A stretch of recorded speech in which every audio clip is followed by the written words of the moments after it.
And joining us now, Melissa Frum, President and CEO of the Calgary Food Bank. Nice to see you, Melissa. Thanks so much, Carolyn. Good to see you. Will $20 million across the country make a dent?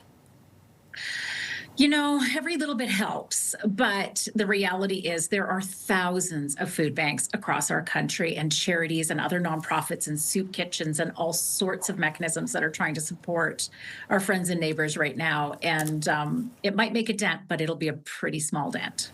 And what about the other measures that Carney has introduced today, talking about a boost to the GST credit for low and modest income families? Will that help? It's a great start. I mean, the reality is coming out of COVID and seeing unprecedented levels of inflation for the last 5 years has affected everyone, I think, across our country. And, you know, a couple $100 a month savings is not nothing when you're counting pennies as a household.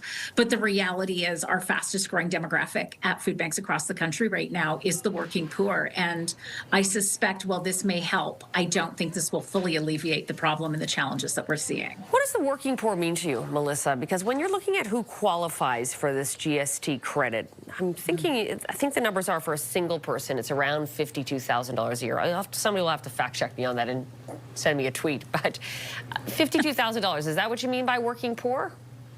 Yeah, you know, for us here in Calgary, what we know is that 29% of our clients that we are serving every single day have full-time jobs. And these are folks who are making between minimum wage, which for us in Alberta right now is $15 an hour, and what the federal government low-income cutoff is, which is, I think, $19.84 an hour. So, that, you know, that's right in that ballpark of what you're suggesting at about that $52,000 range. But when you think that almost 30% of our clients have full-time jobs and can't make ends meet, that really paints a clear picture of the situation that we're in across our country. What more needs to be done?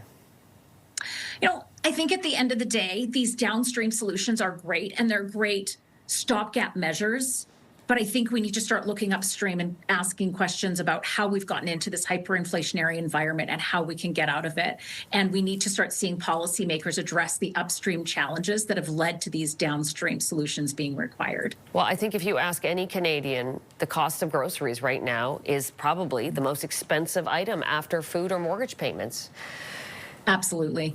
Melissa Frum, President and CEO of the Calgary Food Bank, we appreciate your time. Thanks so much.